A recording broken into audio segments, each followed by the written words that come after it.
On est les Sauve-Nature. On voyage dans le monde entier pour filmer la nature et sauver les animaux en danger. C'est ça, être un Sauve-Nature. Partout à travers le monde, nos amis nous suivent sur notre blog. Et chaque fois qu'on a besoin d'aide, on peut compter sur eux. Alors rejoins-nous toi aussi. Deviens un Sauve-Nature.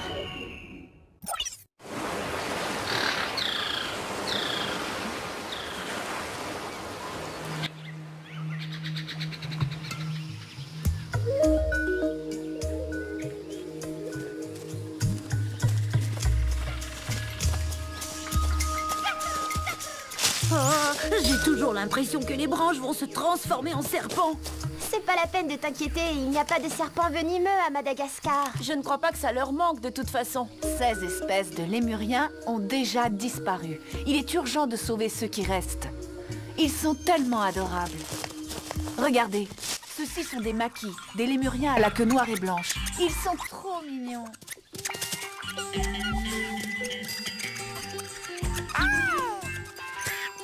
Allez les filles, on fait comme moi, les mains au-dessus de la tête et on se penche à gauche, à droite et à gauche. C'est bien, on continue. À droite, à gauche, à droite, à gauche, à droite.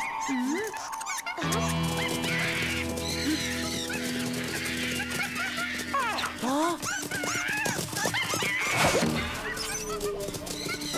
Qu'est-ce qui se passe? Ah, ce n'est rien, Julien. Ils s'écartent pour laisser passer leurs cousins, les Sifaka. Les lémuriens se débrouillent toujours pour éviter les conflits de territoire. Mon pauvre Wifi, on dirait que courir comme un lémurien ne te réussit pas. Les fermiers de Madagascar sont tous très pauvres. Ils n'ont pas les moyens de s'acheter des tracteurs. Alors pour étendre leurs champs, ils brûlent la forêt. Les cendres fertilisent le sol. Ça les dispense d'acheter des engrais. Mais cela cause aussi de nombreux incendies. Les pauvres lémuriens, si la forêt disparaît, ils n'auront bientôt plus aucun endroit où vivre.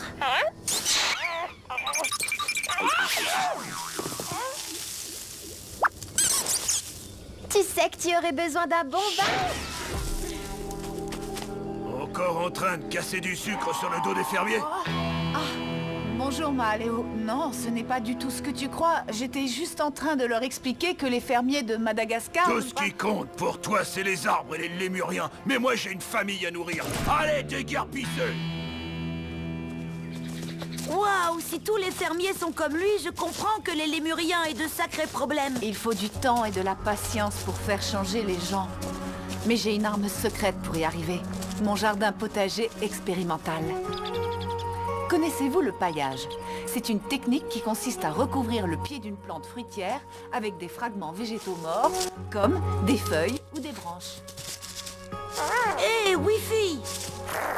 Le paillis forme une couche protectrice qui permet à la terre de rester humide. Le paillis va ensuite se décomposer, fertiliser la terre et fournir à la plante tous les nutriments dont elle a besoin. C'est pour ça que celles-ci font la tête? Oui, exactement.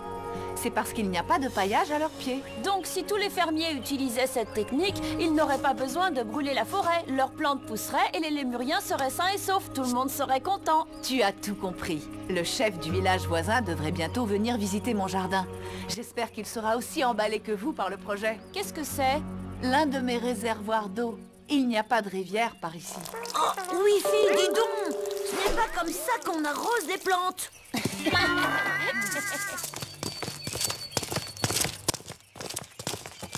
Tiens, regarde, c'est exactement le même tracteur que celui de grand-père. Je l'ai eu grâce à un programme d'aide internationale.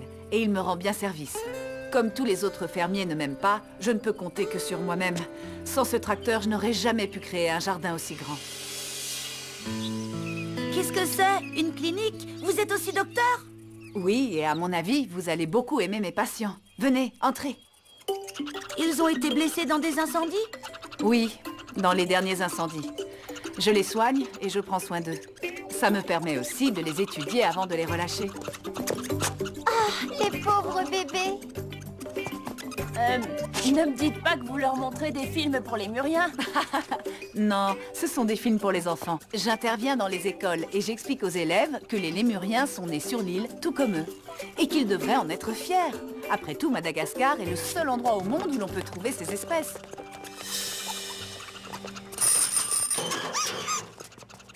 Oh, il est trop mignon. Ce sont des microcébus, la plus petite espèce de lémurien.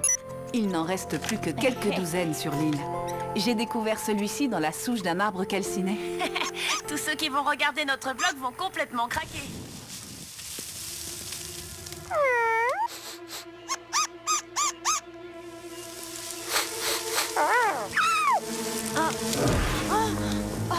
Oh, c'est pas vrai! Un feu, vite! Oh, regardez!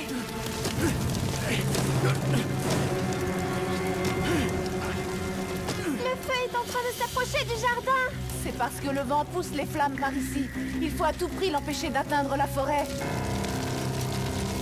Oh, le tracteur, c'est notre seule chance. Venez, je vais vous montrer. Mais Allez, bouge-toi Thomas. Il faut qu'on sauve le jardin. qu'est-ce que tu veux faire? Creusez une tranchée entre le feu et la forêt. Ça bloquera l'avancée des flammes. Continuez comme ça, Christelle. Ça va marcher.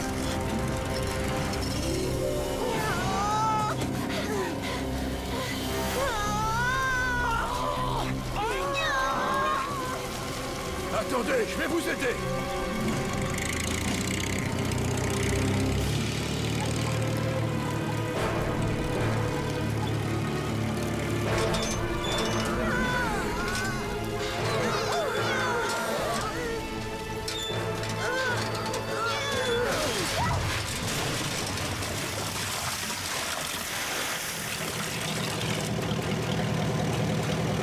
Tout est ma faute. Je n'avais pas prévu que le feu se propagerait. Tout ce que je voulais, c'était agrandir mon champ pour faire pousser plus de riz. Tu viens d'où comme ça? De la forêt, hein? Oh, tu t'es brûlé les pattes, c'est ça?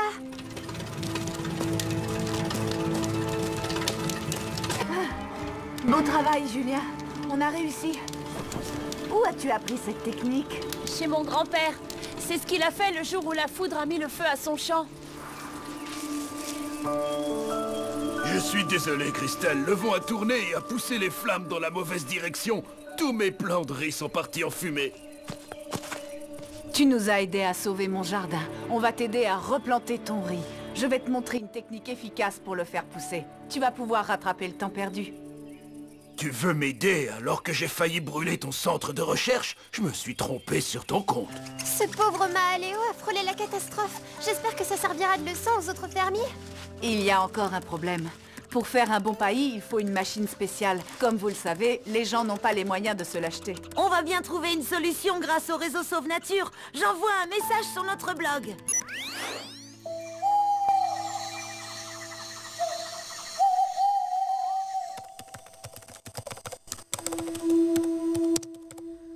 Allez, va dormir. Tu continueras demain. J'arrive, je finis de raconter les exploits de Julien.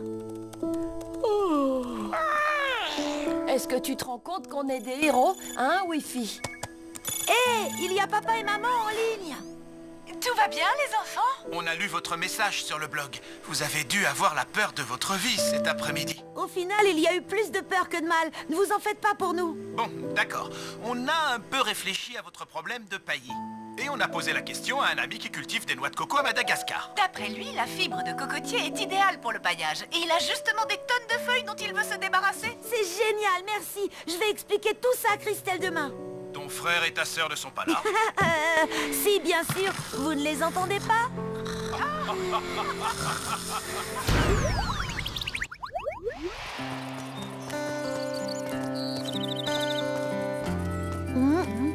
Les enfants, je vous présente Jao, le chef du village voisin. Mahaléo m'a raconté ce qui s'est passé hier. Vous vous êtes tous comportés en héros pour combattre cet incendie. Oh, vous savez, si le jardin est toujours là, c'est aussi grâce à Mahaléo. Vous voulez le visiter? Ah, avec plaisir, les enfants. Montrez-moi ce fameux jardin. Il a l'air tellement fabuleux. On prend des bouts de feuilles et des plantes mortes qu'on place ensuite au pied des plantations. On appelle ça un paillis. Continuez, c'est très intéressant.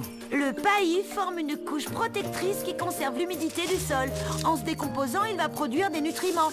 Ça va nourrir la plante et ça va fertiliser le sol. En effet, c'est très ingénieux. Et vos deux petits guides sont vraiment très convaincants. Mais cette technique nous coûterait beaucoup trop cher. Nos champs sont très grands et nous n'avons pas de tracteur pour ramasser les plantes mortes, ni de machine pour les découper en petits morceaux. On savait que vous alliez dire ça. Et les sauves-natures ont justement une solution pour vous. Les feuilles de cocotier feront parfaitement l'affaire. Il y en a sur toute l'île. Un homme d'affaires de Tananarive est disposé à nous en donner gratuitement, autant qu'on veut. Et ne vous inquiétez pas pour le tracteur, Christelle est prête à vous prêter le sien. Ah, vous avez décidément réponse à tout. Bon, entendu, je vais en parler à tous les fermiers du village.